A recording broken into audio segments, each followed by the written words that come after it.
Suna hằng tê á hô cần nụ ơn duy lư bồ tu mô về lá bùi cụ tiếng duy xa chi bơ u nô hè dì su nô tu na duy chi ta na phân số rư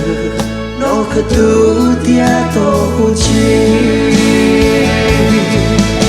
đi dân tu hề hi nó hơn mô về là ta quý khu nở thua vì nó tê thế quý bữa hù bồ nâng thua ô ba cha bùi lý xe nó khá đã sâu gì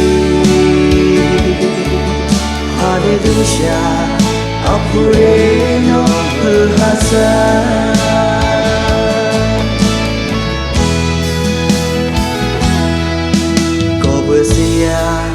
Bồ nâng Giê-xu nâng nụ kẻ duy chi à chi Giê-xu nâng suy dô hè tế ba vô hè nâng Cá rô khuy hè bù mà khuy hè tao tốt tập bồ Anh lưu nào nô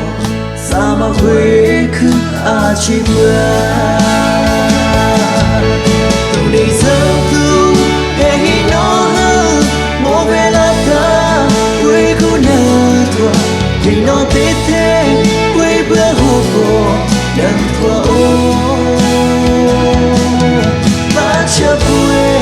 lý xe nó khá là dẫu gì Hallelujah apure nó hư hạ xa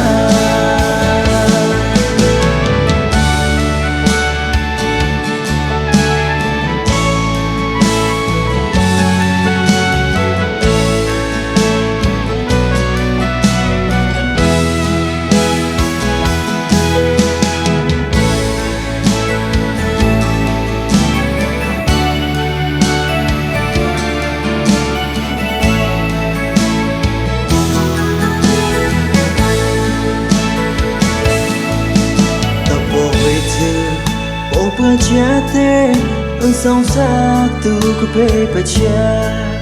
na ru li po bang so lu no ba dan tu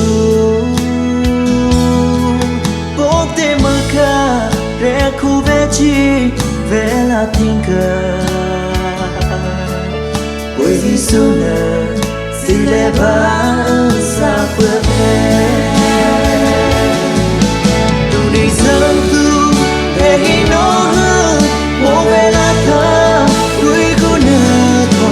vì nó tê thế quý bữa hù bồ nâng thua ô ba cha bùi lý xe nó khá là dẫu gì Hallelujah apure nó hư hạ xa tu đi dân tu hề hi nó hơn mô về là ta quý khu nở thua vì nó tê thế quý bữa hù bồ nâng thua ô ba cha bùi lý xe nó khá là dẫu gì Hallelujah apure nó hư hạ xa Hallelujah apure nó hư hạ xa